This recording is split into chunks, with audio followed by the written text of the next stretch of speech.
وہاں تو پردے کا تو کوئی تصور ہی نہیں ہے نا. غیروں میں پردے کا تو تصور بھی نہیں ہے نا کہ پردہ کوئی چیز ہوتی ہے. محرم غیر محرم کا تو کوئی مسئلہ ہی نہیں. اور پھر دوسری چیز کہ ہم تعلیم کے نام پر ایسے باولے ہوئے پڑے ہیں, ایسے باولے ہوئے ہیں کہ جس کی کوئی حد نہیں. ہم نے تعلیم کے نام پر اپنے بچوں کو, اپنی بچیوں کو ہم کہیں بھی بھیجنے کے لیے تیار ہیں, کسی بھی ماحول میں ہم ڈالنے کے لیے تیار ہیں. ہم اس بات کی تحقیق نہیں کرنا چاہتے کہ اس اسکول کا, اس انسٹیٹیوٹ کا ماحول کیا ہے. ہم کہتے نہیں کوئی مسئلہ نہیں, ہم نے پڑھانا ہے, ہم نے اچھا ایجوکیشن دینا ہے, ہم چاہتے ہیں کہ ہمارے بچے بہت اچھے بنے. بے شک بنائے, کس نے بنایا؟ دین میں کوئی منع کیا, کوئی روکا ہے؟ شریعت کی طرف سے کوئی پابندی ہے کہ آپ ایجوکیشن حاصل نہ کریں؟ بلکہ شریعت کا جو پہلا حکم ہے, قرآن کا جو پہلا آرڈر ہے, اللہ نے جو پہلا آرڈر نازل کیا اس روئے زمین پر, وہ پہلا ہی اقرا پڑھو.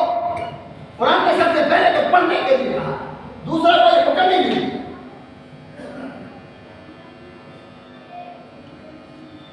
تو پھر آپ پڑھیں نا,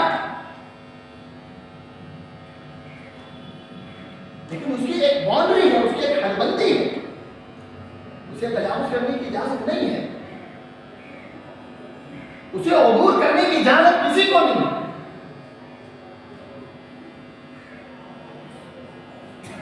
اور اس وقت جو ایک فتنہ جو بہت ہمارے دماغ میں جو ڈالا جا رہا ہے کہ نہیں بچوں کو پڑھانا ہے, بچوں کو ایجوکیشن میں کمی نہیں ہونی چاہیے, بے شک نہیں ہونی چاہیے. آپ دیکھیں, اٹھا کے دیکھیں, صحابیات کو دیکھیں.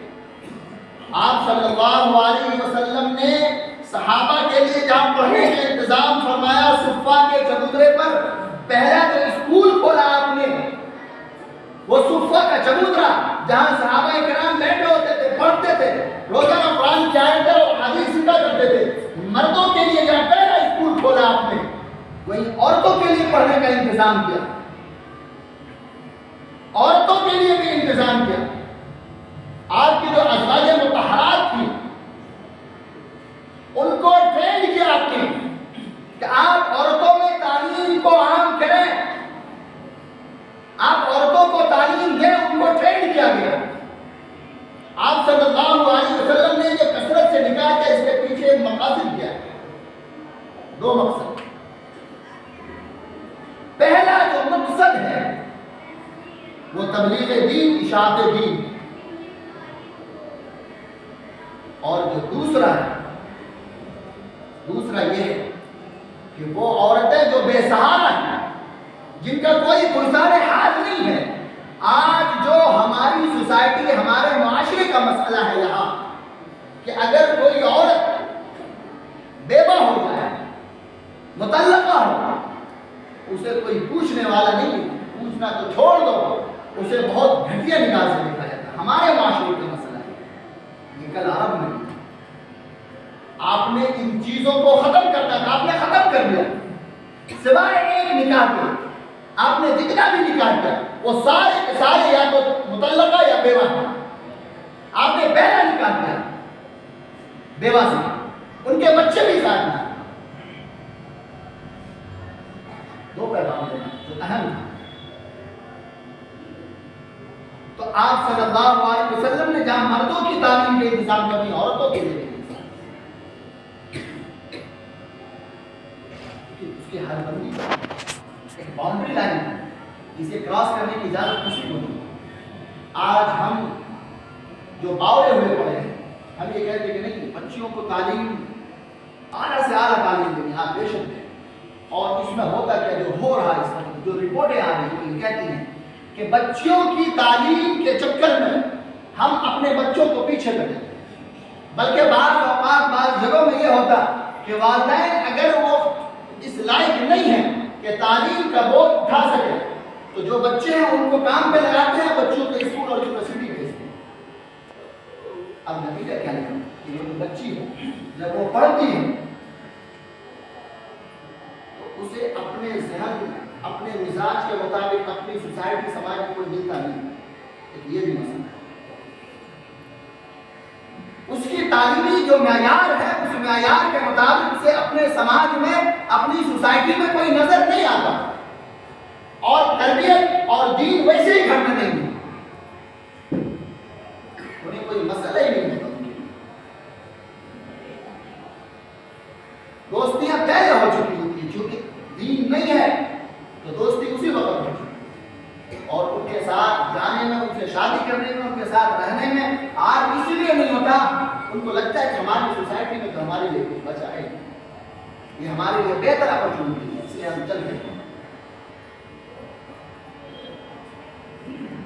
یہ وہ مسئلہ ہے جس کے لیے ہم میں سے ہر کسی کو، ہر ایک فرد کو سر جوڑ کر بیٹھنے کی ضرورت ہے اور اس پر غور و فکر کرنے کی ضرورت ہے۔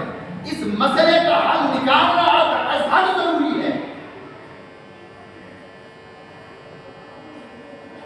ورنہ یاد رکھیں کہ وہ دن دور نہیں کہ ہر دوسرے تیسرے گھر میں یہ خبر یہ ہوگی کہ اس کے گھر کی ایک بچہ غائب ہے، اس کے گھر کی 2 بچیاں فتنہ کے ارتداد میں مبتلا ہو چکی، مرتد ہو چکی،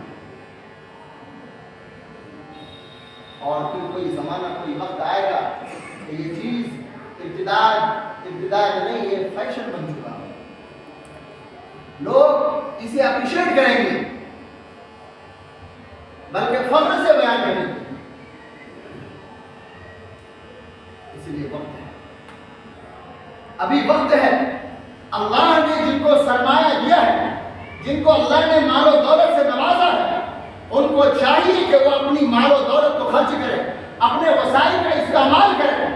جن کو اللہ نے اثر و رسوخ دیا ہے، اپنے وہ اثر و رسوخ کا استعمال کریں، مسلم معاشرے کے لیے، مسلم بچوں اور بچوں کے لیے تعلیم کا انتظام کریں، اسکول کا انتظام کریں، اسلامی ماحول میں، معاشرے اسلامی ماحول میں تعلیم کا انتظام کریں، یہ ضروری ہے۔ اور ایک بات اچھی طرح ذہن نشی کرنا چاہیے ہم نے سر کسی کہ اسلام میں مولویت یا عالم کوئی پروفیشنلزم نہیں ہے، یہ پروفیشنل نہیں ہے، کوئی مولوی ہے تو یہ اسلام نے کوئی پروفیشنل نہیں بنایا کہ ساری ٹھیکیداری ان کی ہے، نہیں ہے ایسا۔ ہر کوئی اس لائق ہے کہ وہ شریعت کا علم حاصل کرے، دین کو سیکھے، دین کو سمجھے، یہ ہر کسی کے لیے ضروری ہے۔ یہاں برہمنیت نہیں ہے کہ مسجد کے منبر و محراب پر کوئی بیٹھے گا تو وہ مولوی کا بچہ ہوگا، وہ مولوی کے خاندان سے ہوگا، نہیں۔ جیسے ہندوؤں میں ہے، برہمنوں میں ہے کہ مندر میں وہی جائے گا جو برہمن ہوگا، یہاں کوئی بھی آ سکتا ہے، جو اس لائق ہے وہ کوئی بھی بیٹھ سکتا ہے یہاں پر۔ اور اس کی مثال تو آپ صلی اللہ علیہ وسلم نے اس زمانے میں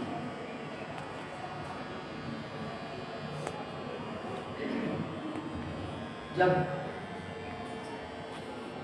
اس وقت جو ایک فتنہ جو ابھرا آپ صلی اللہ علیہ وسلم کے اخیر زمانے میں، جو نبوت کا دعویٰ کیا کسی نے، آپ نے اس کی سرکوبی کے لیے آپ نے حکم دیا کہ ایک لشکر کو تیار کرو، اور اس کا سردار کون ہوگا آپ نے وہ بھی متعین کر دیا،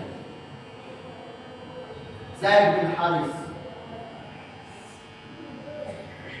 سب متعین کر دیا۔ آپ کے زمانے میں وہ قافلہ روانہ نہیں ہو سکا، جیسے ہی حضرت ابوبکر صدیق رضی اللہ تعالیٰ عنہ خلیفہ بنے، انہوں نے پہلی فرصت پہ یہ کام کیا کہ اس قافلے کو اس فتنے کی سرکوبی کے لیے روانہ کر دیا۔ اور وہ صحابی کون ہیں؟ جو پہلے غلام تھے، پہلے وہ غلام تھے، مکے میں آئے، وہ فروخت ہوئے یا ان کو خریدا گیا۔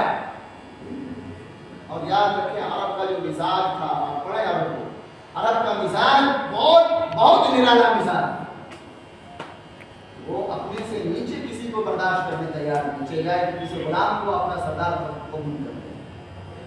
لیکن جب وہ حلقہ اسلام میں داخل ہوئے تو یہ ساری چیزیں ختم ہو گئی۔